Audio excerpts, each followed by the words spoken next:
जी नाजरीन, welcome back. जब हम ब्रेक पे जाने लगे थे तो आयशा की कॉल आई थी और उन्होंने आवाज़ बैठ गई है। उन्होंने ये बताया था कि उनके बाल जो हैं वो थिन हो रहे हैं। अब बॉल्डिंग की बात नहीं हो रही, थिनिंग ऑफ हेयर की हो रही है। और इससे पहले कि डॉक्टर साहब से हम कहें कि जी इसका जवाब दें, एक और कॉलर है, उनसे बात करते हैं। जी हेलो, अस्सलाम वालेकुम।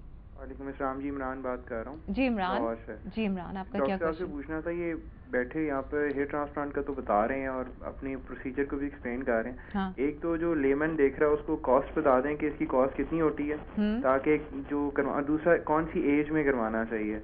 ठीक है ठीक है ठीक है, जो ठीक है। हेयर फॉल होता है लड़कों में स्पेशली, हाँ कौन सी एज में करवाना चाहिए कि वो दोबारा आपको जो है ना प्रॉब्लम ना आए, हाँ या आपको दोबारा ना करवाना पड़े। और सेकेंडली उसकी कॉस्ट कितनी होती है, क्योंकि मुख्तलिफ लोगों का मुख्तलिफ रेट है। हाँ तो हमें चाहिए कि ये भी हमें एक आइडिया देते हैं, हमें पता चल जाएगा सब लोगों को इस प्रोग्राम के तवज्जो से कि हाँ, ये मार्केट में चल रहा है, ताकि बिल्कुल जो ठीक है। जो लोग करवाना चाहते हैं उनको आइडिया हो कि कितने पैसे आई लगते हैं। Totally agree with you. ठीक है, थैंक यू फॉर कॉलिंग। अच्छा जी, पहले आयशा का जवाब दें जी और बिल्कुल। फिर इमरान का। अब लेडीज़ में जो हेयर लॉस का कॉज होता है ये बहुत डिफरेंट होता है मेल से। मेल्स में तो हार्मोनल और मौरूसी होता है। लेडीज़ में एक्चुअली हमारे आजकल ट्रेंड है डाइटिंग का बहुत, कि स्लिम स्मार्ट रहना है, जी जी। नाश्ता नहीं करना और इस टाइप की चीज़ें, मतलब वो, और फिर विटामिन्स की कमी, खुराक पूरी नहीं, आपने नाश्ता भी नहीं किया, दोपहर का खाना भी नहीं है, कॉलेज बगैर हाँ, नाश्ते के। हाँ स्टार्विंग, बिल्कुल ही हाँ, स्टार्वेशन वो शुरू हो जाती स्टारवेशन मेल न्यूट्रिशन में चले जाते हैं, उससे एच बी कम होता है और सीरम फेरेटिन कम हो जाता है। उस वजह से लड़कियों में हेयर लॉस, यंग लड़कियों में बहुत ज़्यादा, मेरे आयरन पास की कमी। हाँ आयरन की कमी, फेरेटिन की कमी, और ये बहुत ज़्यादा कॉज है। मेरे पास लड़कों से ज़्यादा लड़कियां आ रही हैं थिनिंग और हेयर लॉस के साथ, और उनमें से मेजॉरिटी का फेरेटिन जो है वो 10 से भी नीचे होता है। अच्छा। जबकि नॉर्मल लिमिट 5 से 150 तक है, और उनका 10 से भी कम होता है, और जब उनका 30 या 40 क्रॉस करते हैं उनके बाल खुद ब खुद गिरने रुक जाते हैं।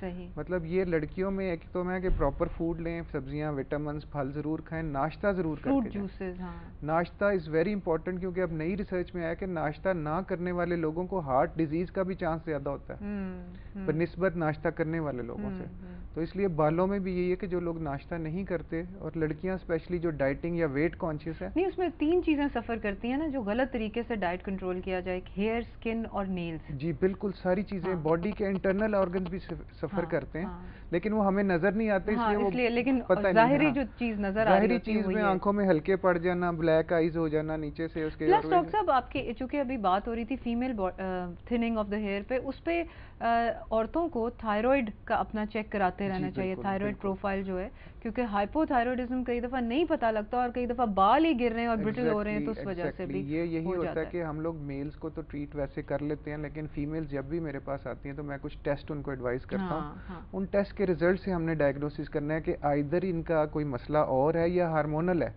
अगर कई दफ़ा मेल जो हार्मोन है टेस्टोस्टेरोन कई दफ़ा लेडीज में ज़्यादा हो जाता है, वो भी एक कॉज हो सकता है। वो भी।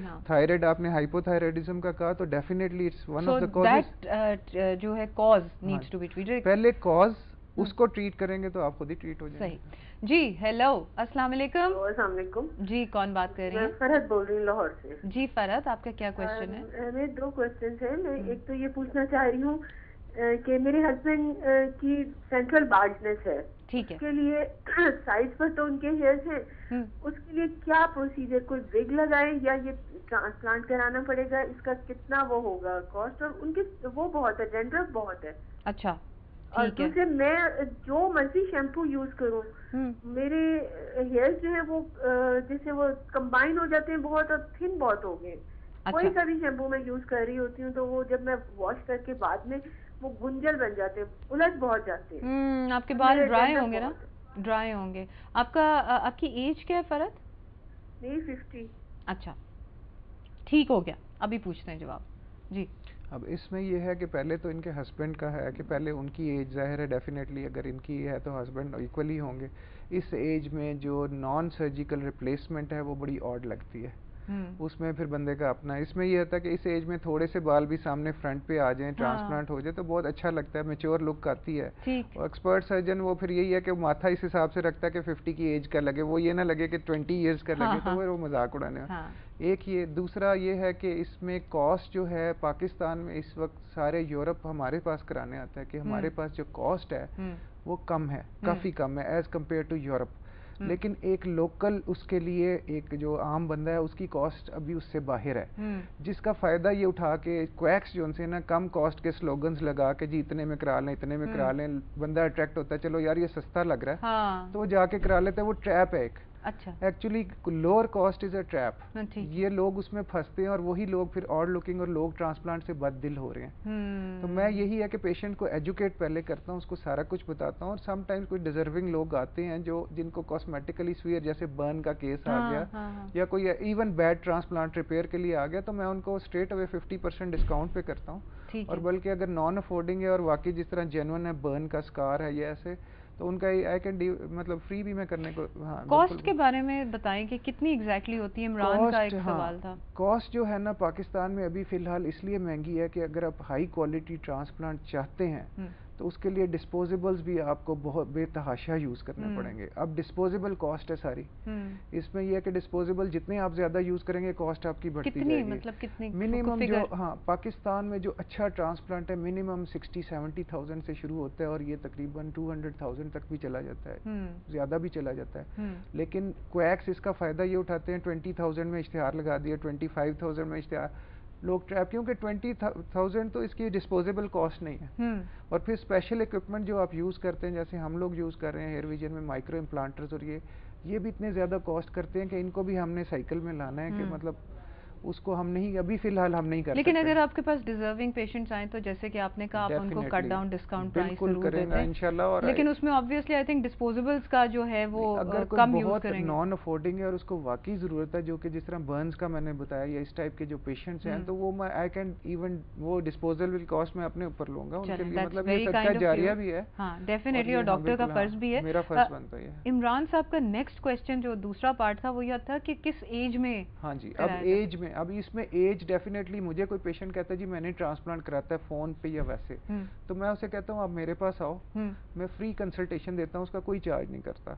उसको असेसमेंट देखता हूँ, उसका डोनर एरिया जिधर से बाल लेने हैं, उसकी एज, उसको वेदर वो ट्रांसप्लांट के काबिल है या नहीं। मतलब बहुत यंगर एज में अगर आप ट्रांसप्लांट कर देते हैं और उसकी बॉल्डनेस चलती जाती, ट्रेवल करती है, से 40 ईयर्स में उसके डोनर एरिया भी इन्वॉल्व हो जाता है, सामने वाले बाल भी गिर जाएंगे। तो डेफिनेटली आगे से करते जाएंगे, पीछे खुलता जाएगा सारा। ये कितनी देर तक रहता है ट्रांसप्लांट? ये ट्रांसप्लांट लाइफ टाइम होता है, लेकिन इसमें आपने देखना होता है कि डोनर एरिया लाइफ टाइम रहेगा कि नहीं। ये एरिया अगर लाइफ टाइम रहेगा तो फिर आगे भी रहेंगे, वरना अगर ये एरिया से 18 ईयर्स में आप 40 ईयर्स की लुक दे रहे हो तो वो ट्रांसप्लांट के लिए आइडियल नहीं है, क्योंकि वो 30 में जाके उसका ये एरिया भी खत्म हो जाएगा, तो सामने लगाए हुए बाल भी खत्म हो जाए। तो जो परमानेंट जोन है वो देखना पड़ता है कि किसका है। हर बंदा क्वालिफाई नहीं करता ट्रांसप्लांट के लिए। दर्द होती है इस प्रोसीजर में? कितनी दर्द? इस प्रोसीजर में दर्द, अल्लाह का शुक्र है पाकिस्तान में हमारे पास जो टेक्नोलॉजी है इसमें दर्द बिल्कुल नहीं होता। दर्द अगर आपने किसी डेंटिस्ट से काम कराया हो कभी दांत का, तो जितना वो इंजेक्शन लगाने का दर्द होता है उससे 1/3 दर्द होता। मतलब इट्स ओनली, मतलब आपको लोकल एनेस्थीसिया देते हैं, सुन कर देते हैं, पेशेंट हमारा बैठ के डीवीडी टीवी देखता रहता है। अच्छा। या अपने लैपटॉप पे अगर वो काम करना चाहता है तो और आप ऊपर से उसके बाल निकाल हम सारा कुछ करते रहते हैं। तकरीबन 10 आवर्स का प्रोसीजर होता है, 8 to 10 आवर्स का, और वो थ्रू आउट वो ब्रेक भी लेता है, उसमें खाना भी खाता है, चाय कॉफी पीता रहता है। चलें, ये तो डॉक्टर साहब वैसे आई थिंक कि टेक्निक्स और साइंस बहुत एडवांस कर गई है। और वाकई आई मस्ट से कि hats off to all you people who are doing good job in this work. Thank you so much for coming over doctor साहब। Thank you ji. नाजरीन, जैसे कि अभी मैंने बताया कि जो एक तो कच्चा चिट्ठा क्या निकल रहा है बात का, ये कि गलत लोगों के पास ना जाएं, अनट्रेन्ड अनक्वालिफाइड लोगों के पास ना जाएं, सस्ते के पीछे मत जाएं, क्योंकि at the end of the day आपकी हेल्थ और आप खुद इन्वॉल्व हैं। और इसके अलावा अपना जो है जैसे डाइटरी एडवाइस जो है, जैसे सेलेनियम और मिनरल्स और वाइटामिन्स उन यंग लड़कियों के लिए जो कि बहुत ज़्यादा डाइटिंग करती हैं, ये भी बालों को नुकसानदेह होते हैं। और इसके अलावा बहुत ज़्यादा मेडिकेटेड शैम्पूज़ और डाइज़ और ये प्रोडक्ट्स जो हैं इनको ज़रा बालों से दूर रखिए और हमेशा खूबसूरत नज़र आएँ और फिट नज़र आएँ। और इंशाल्लाह ताला फिर मिलेंगे। खुदा हाफ़िज़।